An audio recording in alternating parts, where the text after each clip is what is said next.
You hit the intro when you're ready, Myles.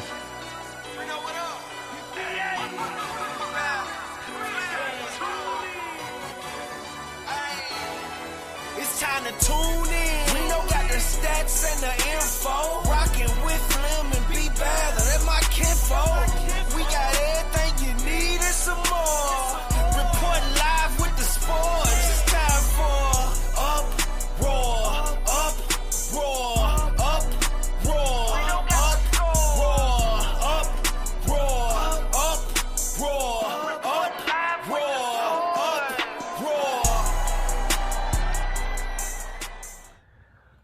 What's up? What's up? What's up? This is Uproar Radio Show, and as always, I am your host, Reno Thompson, alongside my dog, Flem. And as we mentioned to you all, we got a few special guests coming into the show tonight as we get ready to host the very first pregame live show for TSU men's basketball. None other than himself, one of the many legends of our last team to win the OVC regular season and conference tournament, Mr. Curtis Davis. Welcome to the show, man. Hey, man, thank you guys for having me, man, and continue to do this great work you guys doing, man, bringing attention to TSU and the athletic department, man. We truly appreciate what you guys are doing.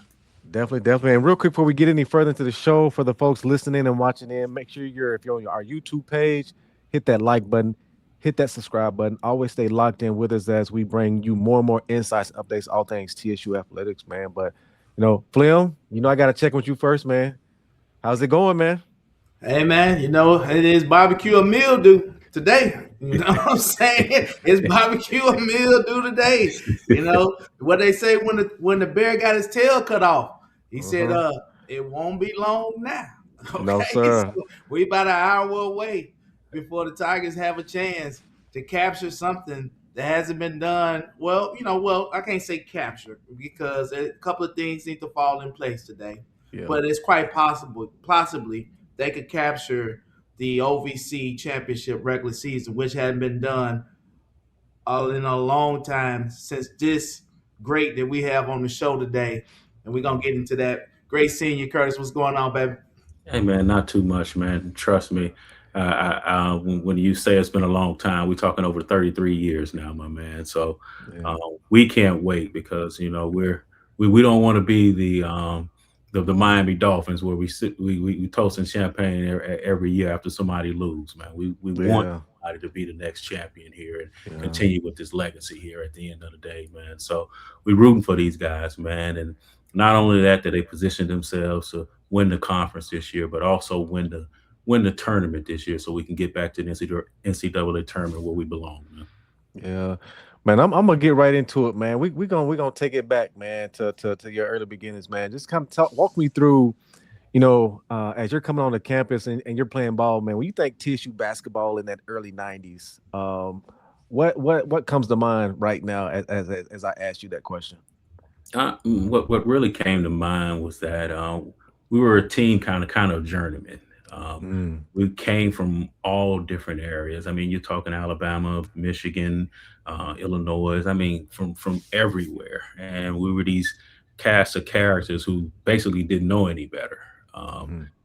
Everybody that thought about TSU, they thought about TSU football, and they really didn't think about the basketball program. And to be able to come in and do something that never had been done before in school history, and to be able to change the way people thought about Tennessee State while we were there during that time, man. And you were so young, and we didn't appreciate what we were doing and the impact that we had on the city. And to come back 30 some odd years from now, people still remember the things that you did and the joy that you brought to the community, man. It means a lot to us at the end of the day. So we appreciate everything that this city has done for us. This city rolled for us. This city was there for us. I remember when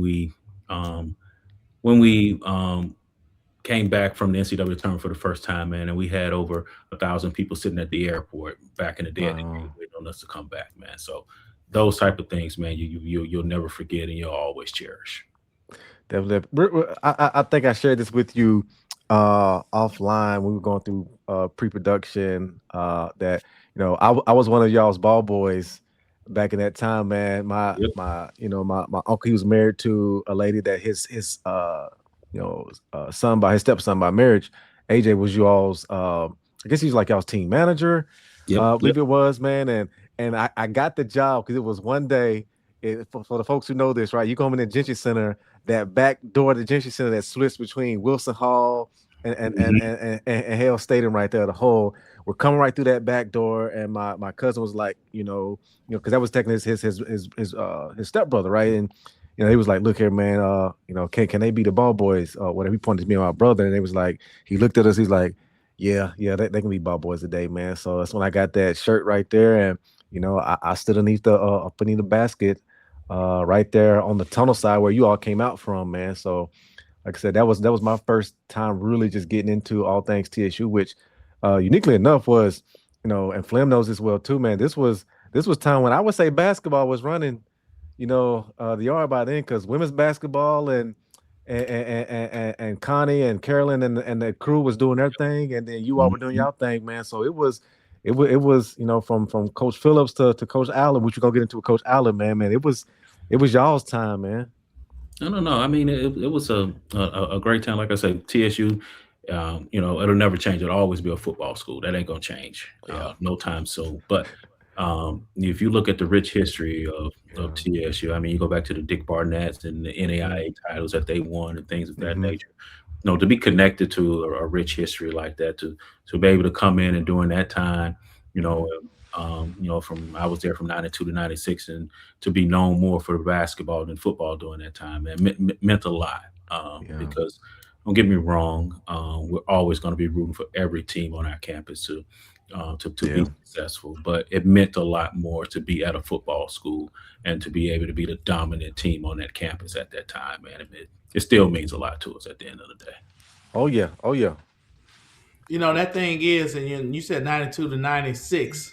I was there in 95. I got there in 95. But the thing that made people so excited about both basketball program, men and women, is that we were still in the infant stages of being in the OVC. Yep. So, we were less than 10 years being there, and the football program was having a struggle in the OVC, meaning it wasn't having the success that we were used to having. But y'all picked up that gap and gave the whole city an opportunity to feel like I was saying before on the pre-show, it was always us versus them, right? Us versus them. And you guys got our licks back, right, in Gentry Center. We didn't get the lick on the football field. We got the licks back on the basketball field. And so, on the basketball court. So, that's why I was so excited. That's why I was 10,000 plus at those games, especially the big games, because everybody in the city of Nashville at that point in time wanted to get their lick back on the OVC, and you guys were able to do it. Yeah. I mean, you're speaking a lot to us there. I mean, to be the only historical HBCU and pretty much a PWI all-white conference at the end of the day. We ain't gonna say we were cheated, but let's just say we didn't get a lot of favorable calls back then. So, facts. It was a life lesson at the end of the day, because you understand, especially as an African American, you can't be as good. You got to be better. And that's what it taught us at the end of the day. So was glad we was able to, as you can say, get our licks back. But we got some bolos in at the end of the day, because we won some championships at that time, man. So I'm just glad we was able to stand up for the city, and we gave the city something to be proud of, man. And like I said, it was a historical time, man. I'll never forget it, and it'll always be with me for the rest of my life. Yeah. Real quick, when you hear Coach Frankie Allen, what comes to mind, and we want to hear something that's like different than what folks, because as former players ourselves, right? Like when people ask these questions, we don't want to hear what people might particularly already know. Like, if you can share, like what's something that comes to mind when you hear Coach Frankie Allen's name? Yeah, believe it or not, it's a phrase our chant was no substitute for hard work, and he coined that. And the funniest thing about it is just he didn't just hold us to that standard on the court; it was off the court as well. Funny story I'll tell you guys is you guys weren't on the campus during that time, but there was a rumor going around. It was during election time and all that stuff on campus, where they were going to change the school name from Tennessee State to the University of Tennessee in Nashville, and everybody marched up on the president's step. It was like 10 o'clock at night. News came out and everything else. And for some odd reason, I got interviewed and I was on TV and everything else. And next thing you know, they called me in the office at 8 o'clock in the morning to have a meeting with the president and everybody else, as if I was the one who was leading the protest and everything else. And biggest thing is he was able to sit me down, was like, as you can see, even though you weren't there leading the protest, just because you were there, people were going to hold you to a standard, because people are going to see you there and you're going to be an influence on this campus. So it was the funniest thing in the world, because he ran the living crap out of me for me just walking with the rest of the crowd at the end of the day, man. But that was the type of guy he was. He wanted to make sure that we all stood up to the standard that we were supposed to be as men, and especially as TSU athletes. Definitely. And real quick, before you give a follow up on that, Flem, I'm gonna bring in our other special guest to the stage here. Another that some of us all well know as well too. Mr. Carlos Rogers, the man himself, man. So as always, man, Carlos, welcome to the show, Uproar Radio, man. Excited to have you on.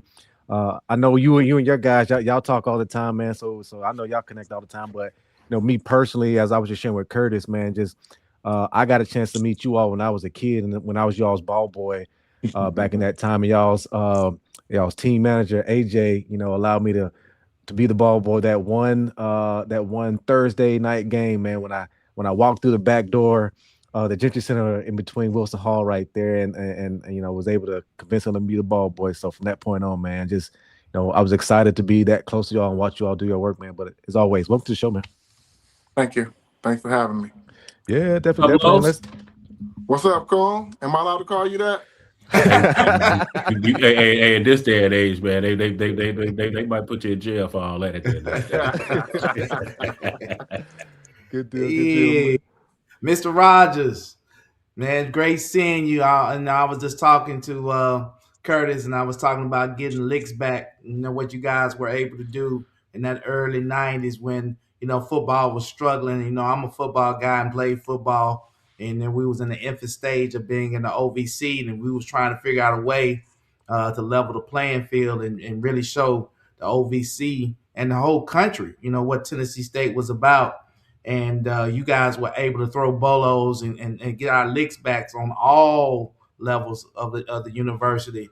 But let me say this: you were our king during that time frame. You was the big man. You walked in the gym. We had Curtis, we had Money, and I talked to Money last night, but everybody knew what was going to be the enforcer and what was going to make the situation, in our favor. And it was you, Carlos Rogers, man. It's great to have you on the show. Thanks. I appreciate it. Yeah, man. Go ahead. I was listening. Yeah. So for me, like I said, we were checking in with Curtis on a couple things, man. So I asked him a question about, when you think about TSU basketball in that early 90s, what comes to mind for you? Because correct me wrong, you're from Dallas, Texas? No, I'm from Detroit. Detroit. Okay. Your phone number. Detroit basketball, baby. Your phone number is Texas. Hey, don't do that. He gonna start repping the Detroit. Detroit, Michigan. No, your phone number is Texas. That's what threw me up. I'm like, I thought he was from up there, but maybe I was wrong. So good deal. So tell me about, like, when you remember TSU basketball in the 90s, what comes to mind for you? Well, when I first got there, not much, because I had seen how bad they was losing prior to us getting there. So I had to sit out once I transferred there, and the year I sat out, there was 4-24. So it wasn't very much to look forward to until I saw the young guys coming in. When I seen Curtis and Monty coming in, I knew how well Tim can play. I knew that we would have something. I didn't know what yet. So I took Curtis and Monty in the gym, and I just want them to challenge me on the court. I want to see how aggressive they was. Every time I want y'all to try to dunk on me. You remember that, Kurt? Yep. Every time I want y'all to try to dunk on me, every single time. even though it never happened. But I wanted to get that It address. happened once. Don't do that now. No, it didn't. No, it didn't. But my thing was I've always was an aggressive player, so I wanted to see if I can get these guys to be aggressive like that as well. So I kind of pushed the envelope with them a whole lot, probably to the point where a lot of them didn't like me. But I know in order for us to win, we had to be mean, and that's what I kind of brought to the team as that enforcer. And as I led, I believed that they would follow me. So that's what I did. Good deal, good deal. And then the other follow-up question we asked was, thinking about Coach Frankie Allen, man, and y'all other teammate Rico, he shared some stories about Coach Allen as well too, how it was in practice, but just in general, just tell me about, when you hear Coach Frankie Allen's name, what comes to mind? Man, I think about that track. We had to get in shape in order to play. Coach wouldn't let us on the basketball court unless we all made our times on the court. And the stuff that they came up with was crazy on paper. It was so crazy we didn't believe we can do it. Yeah. It'd be like 50, 100-yard sprints, then 75, 50-yard sprints, and then 140-yard sprints. And we was looking at that stuff like, are these people crazy? but once we saw that we can do it, it built a toughness and a resilience about us as players that nobody else is doing this kind of work. So I think that pretty much made us pretty much come together, and it made us understand what their objective was with us. Yeah. So that was pretty much it. Flem, you hear that? The basketball don't team had to run the track. Don't remind me of that track, man. Because he That's made crazy, me, wasn't it? motivated to make the team. I had to run a 4-minute mile, man. So don't do that, man. Oh my Yeah. goodness. I never would have thought y'all had to run like the track like that. Because again, like we from ran my naive like mind, I'm way crazy. younger than y'all, right? So my naive mind, like your condition was just more coach make you run, baseline to baseline. It was more stuff like that, or just shuffling. I mean, like, man. It was a whole different level when it came to that track with us, because it also not on talk about making us tough, but that was the way we were going to win. We were going to be in better shape, and we were going to run. That's what we did. We outran everybody. We were going to press them. We were going to outrun them, and that track is what helped us get there. And then also they even took it even further. They used to go in there. Remember, we had to do the pool stuff as well. So it was so much stuff that came in with our cardio that helped us out so much. Our bigs were faster than their guards, and that's what made us who That's we were. right. Good deal, man. I love it, man. Now let's keep this thing flowing with Coach Frankie Allen, man. Right. So a lot of people, remember those wins. Me as I told y'all, like by kid standpoint, I remember the first ever Frankie Allen basketball camp, going to that. But just what are some other things that folks may not remember, or not even remember, just didn't know from his standpoint of how he was as a coach? Well, they had one thing Coach Allen always had was a thought for the day. And it was to make us aware of what was going on. And if we didn't pay attention to it, we had to run for it. So he'd just randomly ask anybody, what's the thought for the day? And if you didn't know it, we all had to run. So we made sure that everybody knew that we was on the same page. And I think that's what Coach Allen was developing with us, the point that we were on the same page. And because if we had to run, we was pissed at the person that caused us to run. So we made sure that we all was on the same page. Before practice, we mimicked the thought for the day, because we didn't know who randomly that he would pick to give it to us. And it's just a lot of scenarios where Coach just built, he made us more team oriented. He removed the I out of team and the me. So he made us all develop to the point where we thought on one team and one sound. And that was pretty much how we were identified. Yeah. Kurt, you want to add anything to that? I mean, he's on point with it. I even forgot about that thought of the day, because trust me, if somebody forgot it after we ran, we was gonna beat the living crap out of the person who forgot it at the end of the day, man. Because it also taught us about preparation. We had to get there early. If practice was at 9 a.m., the latest you can get to practice was going to be 8:30 because Yeah. you had to learn how to be on time. And Mhm. he put those disciplines in us at the end of the day, man. And believe it or not, we all carry that same passion with us, and we carry that stuff with us to this day, man. So we appreciate everything Coach Allen did for us because he was a father to a lot of us because a lot of us came from single family homes. So Mhm. we were thankful for everything that he taught us and helped us prepare us for real life at the end of the day.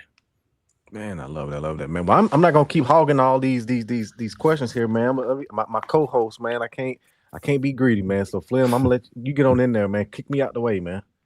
Yeah, so we're talking about those great times in which you guys were, the authors of, and we're doing this show tonight because there's an opportunity for the Tennessee State basketball program to do something that hadn't been done since you guys were there, and is it which is get opportunity to win the championship, regular season. And we know all the things that have gone on with our university and all the changes and, the topography of Nashville changing. And a lot of things have changed in Nashville at the university, the city itself. What are you guys excited about, with the university and the program? If it, with what's going on, 13-5 this year and conference, 19-9 overall. So tell us how you're feeling about the program and the direction of what's going on with Tennessee State basketball. Mm. Go ahead, Los. I'll come after you. Um, we've been watching the team for a long time together. We're in a group together, so we always comment on what's going on and give our input on how the coaching should be done and what the players should do. We always excited about whether they win or lose. We excited about the opportunity they have, but for the most part, our whole thinking is you have to finish the job.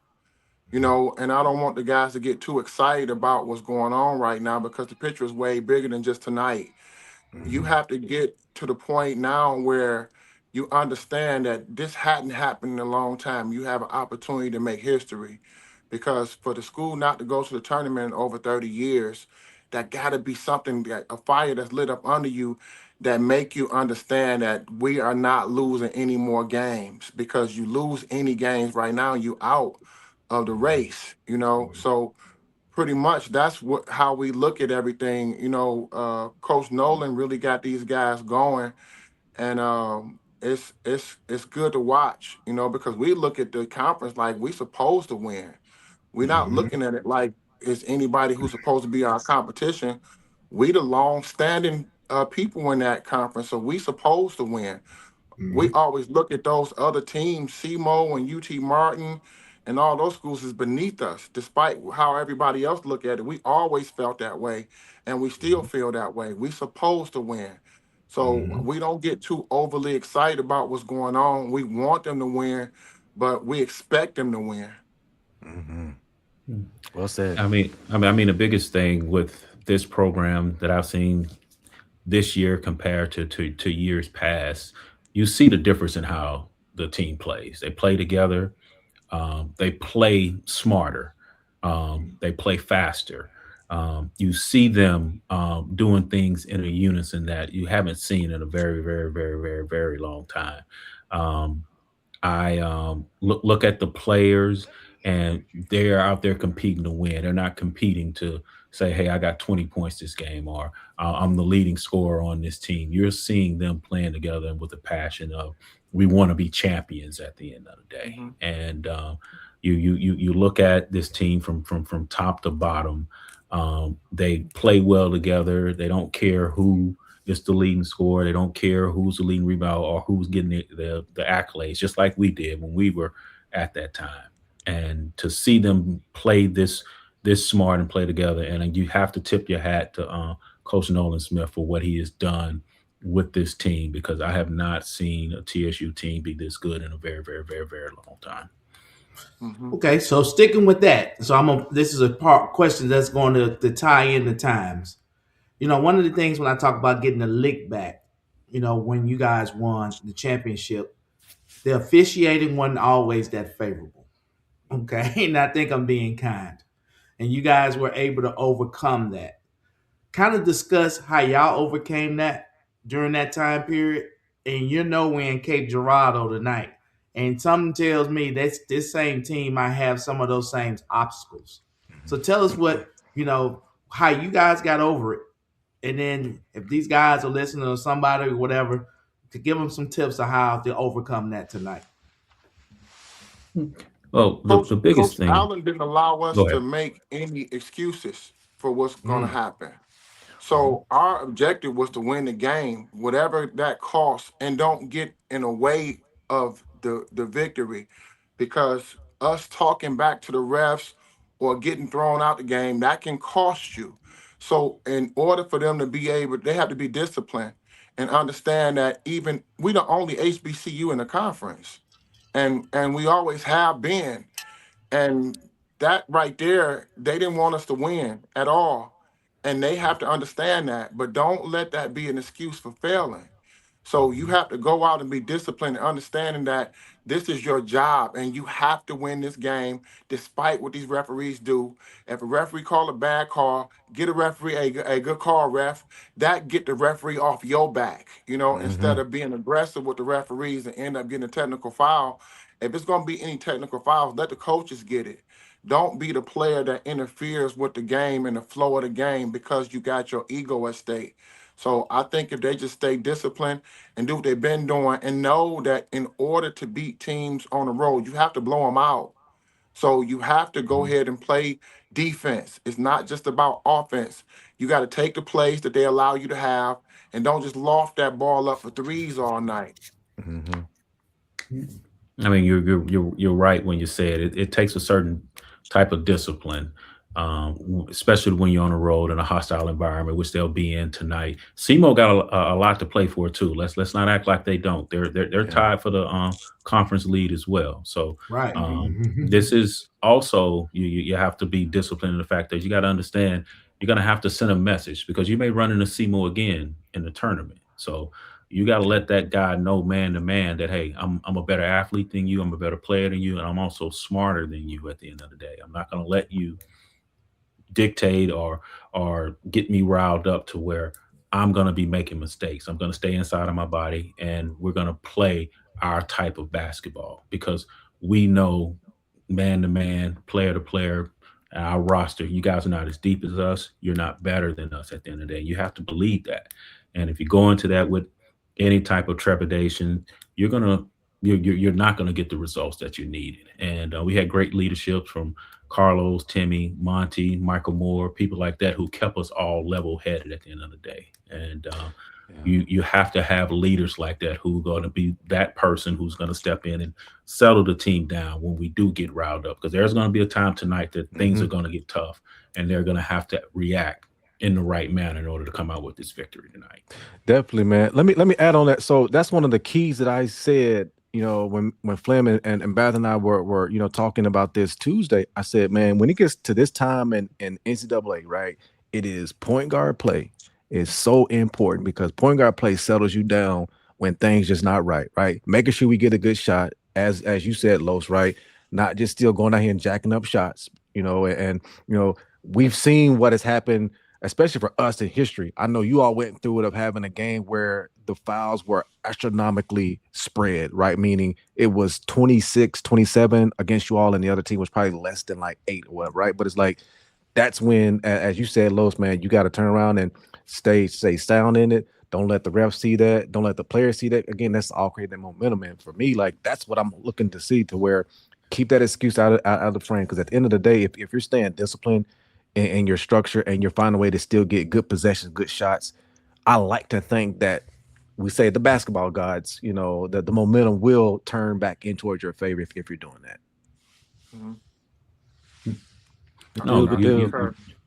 You look at our team. We got the number one offense in the conference. We can score with anybody in the country, to be honest with you. We can. Are we going to be sound defensively? We're ranked 10th in the conference in defense and efficiency.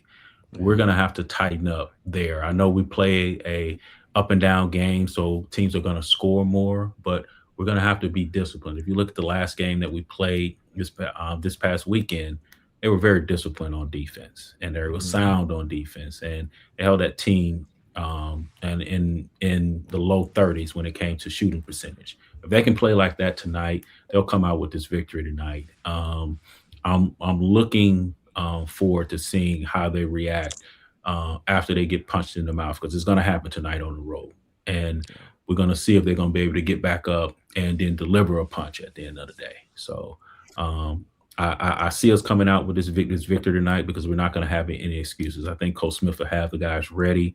I think he has a great game plan for tonight, and we just got to stay disciplined and not get rattled once we take that first blow they're going to give out tonight. Yeah. So one of the things when you talked about that stat, first in the offense, 10th in defense, that's shocking with Coach Smith being from Duke. They're known for being very sound defensively, and I'm pretty sure this is his first year and trying to implement his defensive system. The thing is that you guys were very great defensively. You shot the 3 ball well when you was going on your championship run, but the defense was anchored by big Carlos Rogers in the paint. And this team doesn't have that presence, right? They don't have that rim protector. They don't have that, and they're very aggressive. They're in the top, 10% in college basketball with steals, because they steal the ball a lot. Nkrumah, he has to be in the top 10, and he had a 9-steal game early in the season. So that being said, that cohesiveness defensively without having a big man, in the paint. What do you think? How should they manage that? Well, we're at the end of the season. They've been managing now, but what do you think the key to keeping that back line or front line, where they're not exposed because of the lack of size? They got to pay attention to the old rule: ball you man. You got to see where that ball is. You got to see where your man is. So blocking out is the number one key to making sure defensively that you're doing your job. And that's the only way you can get out and run. So preventing them from getting offensive rebounds is a must. And that's 5 people that have to block out. It's not just come to the big guys. You have to play with who you have. So it's no excuses at this point. This is how they've been playing all year. So defensively, that's the issue defensively that they have. They don't have a shot blocker, but they got scrappy guys, and they just have to be the ones to step up and making sure they don't have any assignments missing. If you have blockout assignments that you miss, that gives the other team that's much bigger than you an advantage, and you have to keep them to as much disadvantage as you can, because as small as we are, those big guys can't run with us. So I think the key to success for us is making sure you stay close to your man on defense. So when the ball go up in the air, you're in position to block them out. And also the game has changed tremendously since we played. We were inside out. We shot a lot of threes, but we went inside first. Nowadays, you're putting up more threes than anything else. So Carlos is so correct when he says everybody has to block out, especially on the perimeter, because you're going to have a lot of long rebounds that are going to come because people are going to be putting up a lot of threes. Simo is going to put up a lot of threes tonight. And we have to make sure that not only we take care of our individual assignments, but also on the help side, be able to be in position, but got to get back and block out your man and get those long rebounds so that now we can let Petrie, he can run the floor, he can get up and down, and their bigs cannot run with him. So if they can do that and then get out and run, we should be very successful at what we're trying to do tonight. Quick question for y'all. And this is a football comparison. So a lot of times right now, obviously in football and growing up for me and Derek, right, it was run the ball first, then you pass, right? And now it's so much more wide open and quick game and guys just throwing the ball, quickly getting it out. But regardless of all of that, once you get to late November, December, January, it still comes down to how well can you run the ball. Would you say that even though it's changed, right, from basketball being an inside-out game to now being a more three-leg game, would you still say that once you get to tournament play, as we're about to step into, that it still gets down to your efficiency and getting good shots and not necessarily just trying to outshoot somebody, or is it like no, the game is who's just hot and they gonna shoot the ball well. If they shoot the ball well, that's just what it's gonna be. Nah, that's not how basketball is played. No matter what the game dictates. Because last game they blew the guys out and they didn't shoot a whole lot of threes. Right. So I think the key to success is getting the shots that's available and not creating long threes. If you got a dribble, penetrate, and kick, then that's a shot you have to take. One thing I learned about being in the NBA, they said a shot created must be taken. So you can't hold that ball once that ball is kicked to you. So dribble, penetration, kick is a must, especially when you got guys who can get to the basket. And we got about 3 or 4 guys who can easily get to the cup. And those other guys just got to be prepared to shoot. It's not just a matter of coming down just shooting just because you think you open and dribble, penetrate, then do a step back 3. That ain't the kind of shots you got to take if you're going to win championship. That's not championship basketball by no means, whether it's going in or not. So it's not this too late in the season for a heat check. You have to know now. And in order to guarantee those shots, if they play like they played last week, they should sweep through this conference with no problem. But if they play like they've been playing when they lofting up 33s, we're not going to have a chance. And you look at it, to be honest with you, the way you win championships is going to be on the defensive end.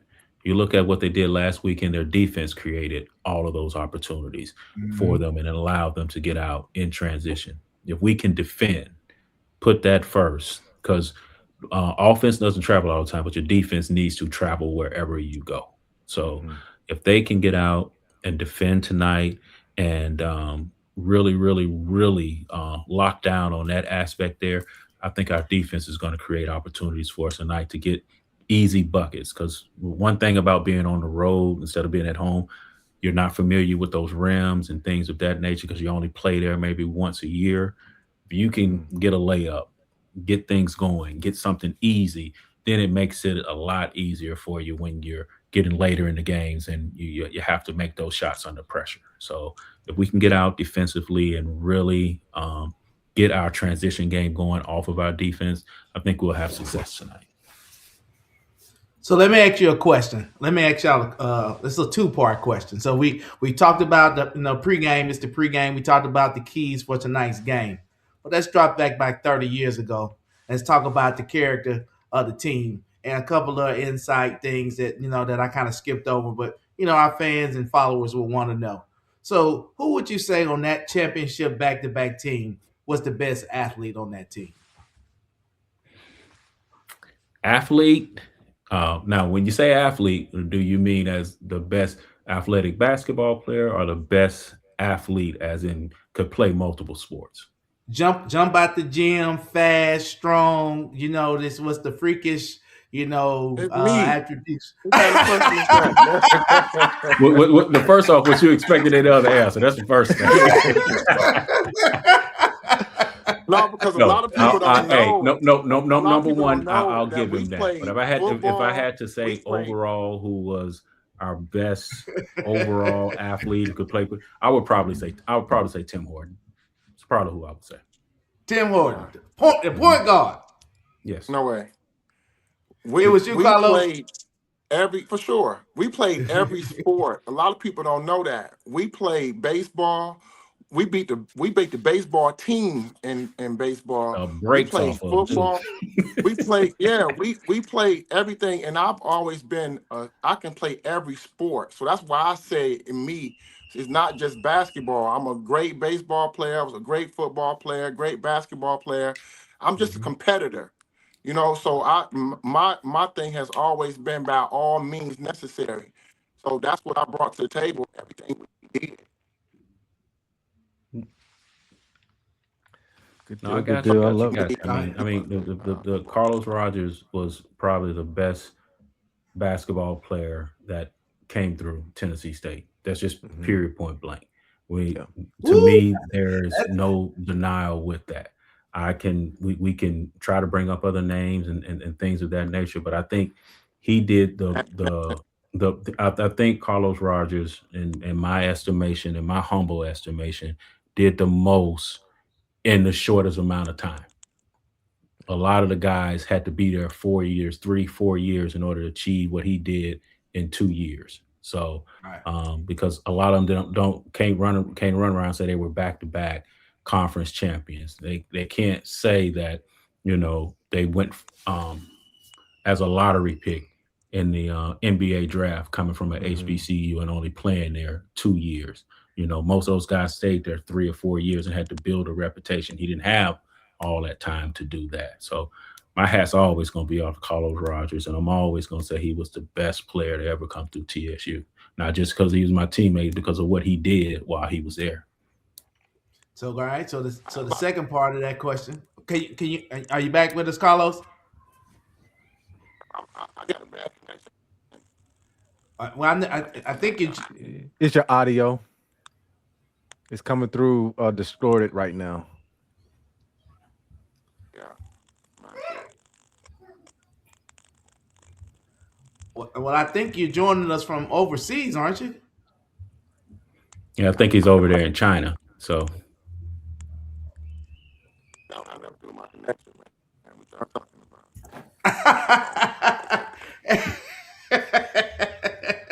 Okay. You're dropping their location. I said overseas, bro. I ain't dropping no low. Real quick, I want to do it before you ask your question. I want to introduce our other co-hosts, Curtis, Carlos, Brandon Bather. What's one of my up, teammates, everybody? How's everybody? How you doing, my man? I can't complain, man. Y'all might not recognize me, but the last time I seen y'all was at the championship game because I was the ball boy on those teams. So just so you know, me and my little brother, we used to be the ball boys that Frankie Allen, all y'all, man. Look, I grew up saying you was after me. You was after me though, Bather. You was after I know. I was after y'all. I used to be like, I'm like Carlos Rogers. I used to go to school. I'm dunking on them. So it's a full circle moment, man. Shout out. No, man. We appreciate you being there for us, man. We appreciate it. They used to give me Cokes after the game. Go to the locker room. I used to get my one cold drink. My brother would get our little popcorn, hot dog, and a drink. Yep. Hey, man. No, man, it was the days back then, man. Like I said, we appreciate you guys, man, and we're happy to help be whatever inspiration we were to you guys, man, to be in whatever you are in this day, man. So we just appreciate everything the city has done for us, man, and we appreciate you guys. Man, they used to have the gym rocking, Flem. And real quick, so I think Flem was headed that way. You were still on the pathway of talking, you all's time of that OVC title chase, but as you said, right, in that year, and I'll toss this to you on this, Curtis, but when did the feeling start to feel like, okay, we got it? Was it preseason? I know, as you mentioned earlier, Los, or was it after a couple of games or a few games you were just like, you know what, yeah, we got it, man. I think we're gonna really be in position here. I thought for me, when I knew that we were probably the best team in the conference, Middle Tennessee State used to be our big rival. That was the game we were going to have 20,000 either at MTSU or at home. It was going to be the biggest game in the city. It was bigger than anything Vanderbilt was doing at that time.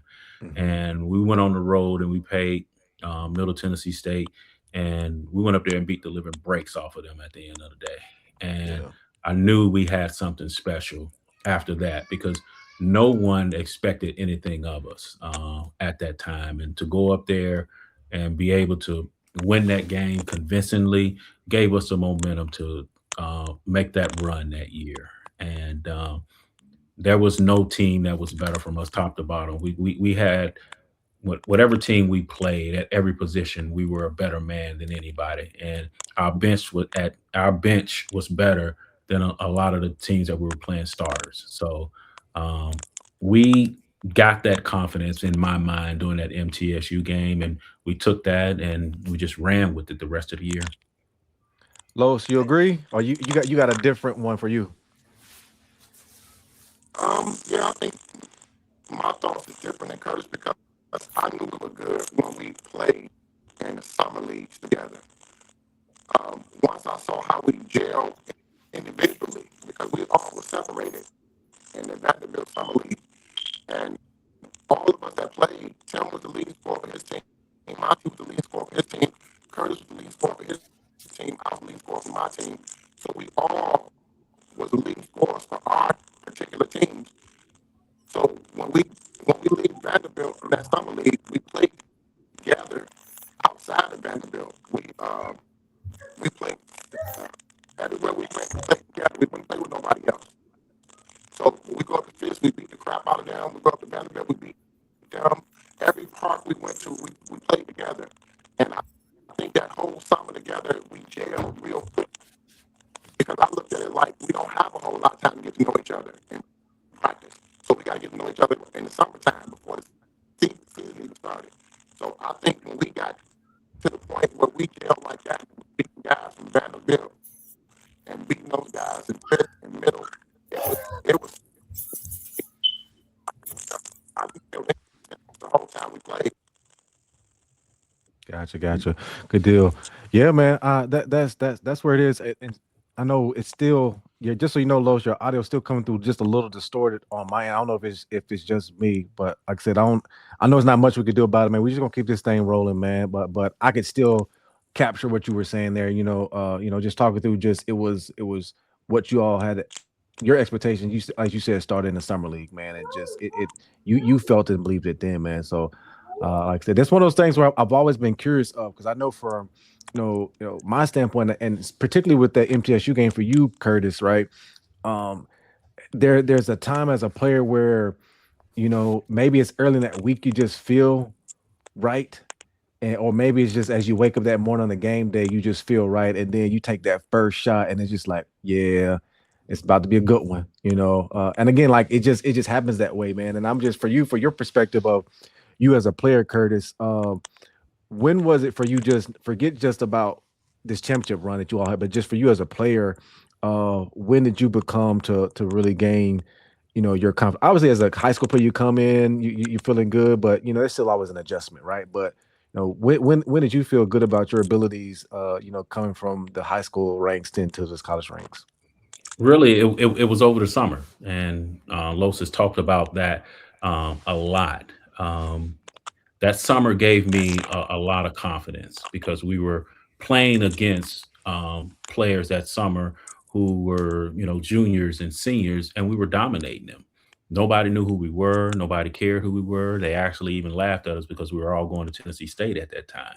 But by the end of that summer league, people thought about TSU a little differently because of the work that we put in. And we were me and Monty came in as freshmen that summer, and usually the freshmen don't come in until after when school first start, and they had us there early because they told us, look here, we have an expectation for you guys that you're going to have to play well in order for us to be good this year.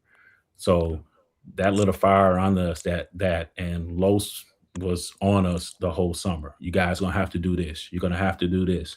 And we literally ate, drank, and ate basketball that whole Mm. summer. I mean, 16 hours out of that day, we were doing something with a basketball. And it made us better. And now when we were going into conference play and things of that nature, we weren't intimidated with anything because we knew we were better than them because of the work and the time that we put in. So um Can you give us like a breakdown of your schedule back then? Like just a yeah, oh, I mean, we would get yeah. up, we would get up 7 o'clock, eat breakfast, let that digest. 8 o'clock, you're in the gym, working on your individual game until noon. You would go grab lunch, and then we'll come back 1 o'clock, work some more on your individual game, get in the weight room, then go maybe grab some dinner. Then 5 o'clock, we were playing in the gym, and we were going up and down until like 9, 10 o'clock. Find you a snack, time for you to get 8 hours sleep, and then we were up doing it the next day again. But back in the day, you thought you had a weekend off, but that wasn't Lowe's plan for us at the end of the day. Mhm. So we would do the same thing on the weekend. So The point of it is every day. I mean, we came in as freshmen. We knew that there was an expectation Where that was that put footage, man? We upon got to us. find that footage. I want to see them Hey, practices game. hey, trust me, y'all. They don't want to be. There was a lot of cussing in them I need. footage, man. That's why I said You don't want I anything want with to see those that. footages back in the day, man.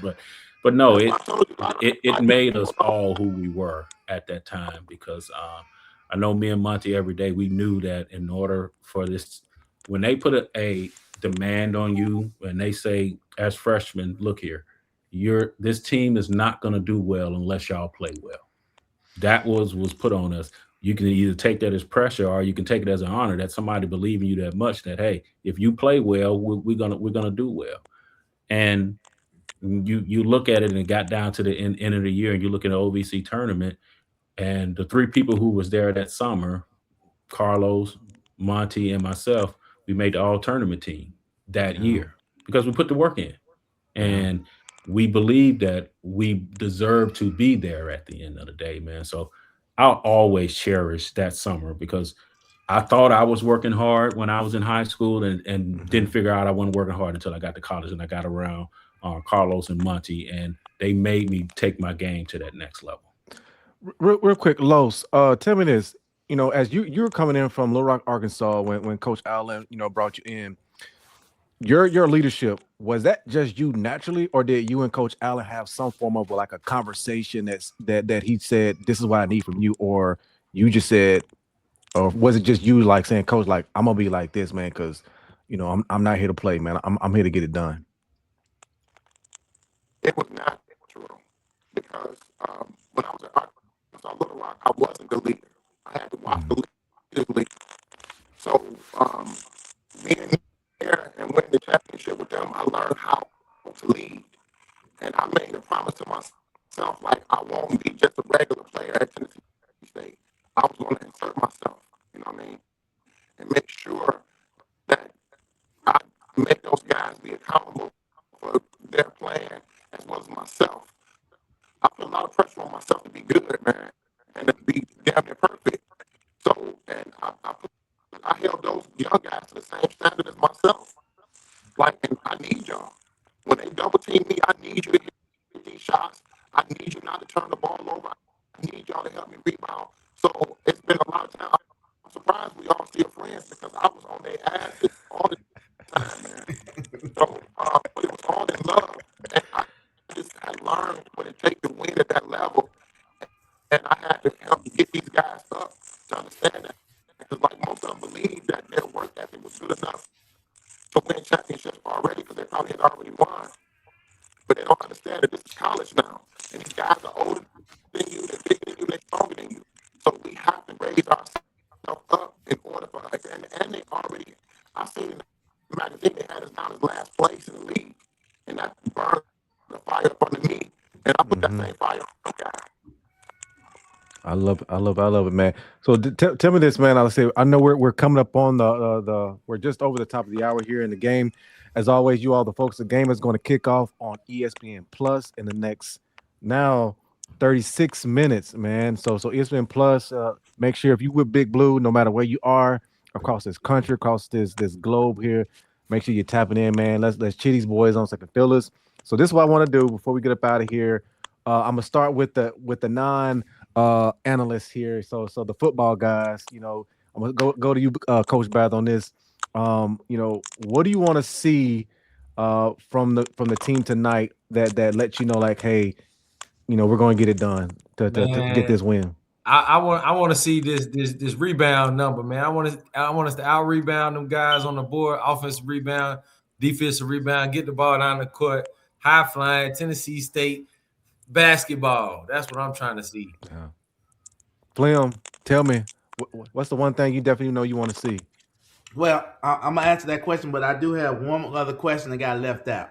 So, uh, so you telling me, Curtis Davis, you and Monty Wilson were freshmen because that whole team looked like grown men to us when we were watching the game.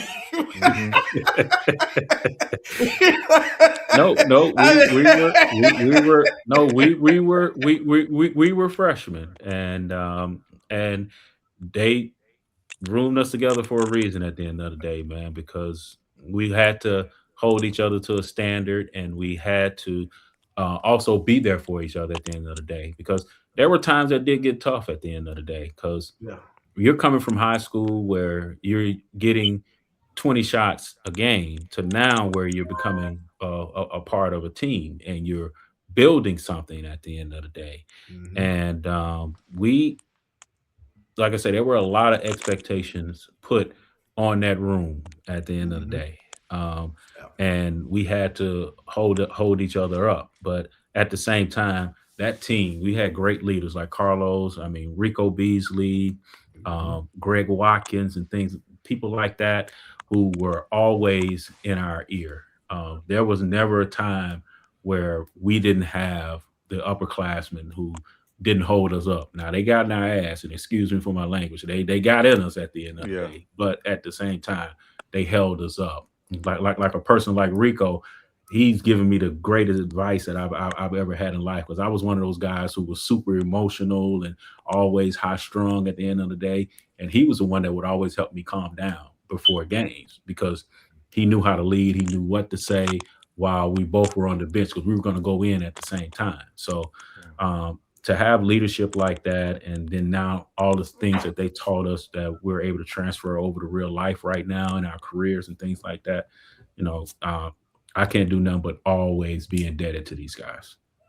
Yeah, so I had to sneak that in. So what I want to see tonight is one of the things we talked about with Coach Nolan Smith, and then I don't think none of us talked about it tonight, is the major difference between this team last year and this year is they really value the basketball.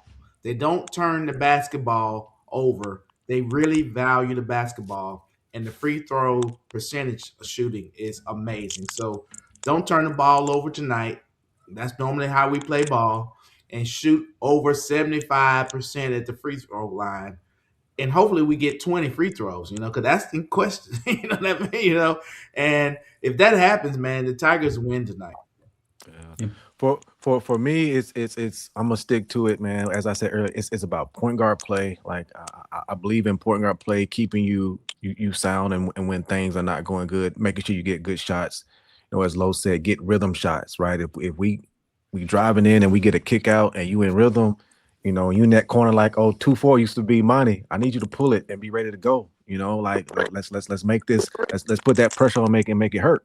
So that way next time they don't come off to try to help defense, and I can keep going to the basket, man. So for me, just making sure we getting good baskets, man, and take care of that ball, man, and that's where it is for me, man. Keep getting good possessions, man. But that's from us, the non NCAA analysts on the basketball side here. We was intramural stars. Tell them, Reno. We was intramural. The football team. Back in King's little garden, man. That's what we used to get busy. The boys used to run intramural basketball, man. We used to really try to beg in my ear. We used to try to beg them boys like Bruce Price and all of them to come through it and hoop against us, man. But we used to gas up like we could play with them boys, man. But that's just the boys talking their stuff, man. They set us up one year, Reno. They did. So they had the intramural playoffs. All the red shirt basketball team was playing intramural. Yeah. Yeah, the basketball versus the football in the first round. We got blowed out by Came in and snuck us, man. But yeah, on to the experts, man. Curtis, I'm gonna go to you first on this, man. Tell me, again, this is the last parting shot here. What do you want to see in that box score? Just what do you want to see visually that's not in the box score that that propels us to the win? I want to see, first of all, that we're going to have that same defensive intensity that we just had this weekend. If we can carry that over, that's going to carry us to this win. I'm looking at the turnover battle tonight. I think we can rebound with them with no issues. I think offensively we'll be fine. I'm going to look to see the turnovers and who can turn who over the most and who can turn them over into transition points in this game. If we can win that battle there, I think we'll be fine tonight. This is going to be a tough game tonight, fellas. I'm not going to sit here and lie to you. SEMO is a good basketball team. We are going to have to limit our turnovers, and we're going to have to turn them over, get some transition points, get some confidence early, and then let that carry us over into this win tonight. Yeah. All right, on to our captain, the leader. You get the closers out, man. Bring us home. I think that they have to understand that what they've done is not by mistake. It's through hard work. And if they walk in with the confidence, believing that they're champions, because that's how you win basketball games, visualizing and then doing it. So I think if they just go out and play championship caliber basketball, believing that you want to be the champs, and doing the necessities to do that, as far as blocking out and running the floor and not turn that ball over. I think that's the key to success for us to win tonight and every night after that, because right now you have to build momentum for the tournament. That's the most important part of basketball, whether they win or lose. The objective is to get to the NCAA tournament. I know they want to win the conference championship, but we want to get to that tournament and let our faces be known again so we can continue to get good players up in there, because most teams don't get a chance to see them. So I think if we go out and play the basketball mistake free, Bless you. so we should be able to win. Well, Yes, like sir. I said, you've heard it from my captain right there, Los, man. As always, want to thank you all, Miles. I want you to go ahead and cue that music for us, man, as we get this outro. But thank you, Curtis. Thank you, Los, for joining the show, man. Much appreciated, Not a man. problem. Hey, listen, man. Appreciate y'all, man. Very Yeah, much, definitely, man. Definitely, man. Appreciate real. you guys. This is Uproar Radio Show. As always, make sure you're tuning in, looking at the rolling screen at the bottom. Tune in the next 15 minutes. Matter of fact, go on to ESPN Plus right now and just have it up on your screen, ready to go, man. Bring it home, Big Blue. We're looking forward to it. It's Big Blue. This Uproar Radio. Let's do it. All right. Let's go, champs. Good.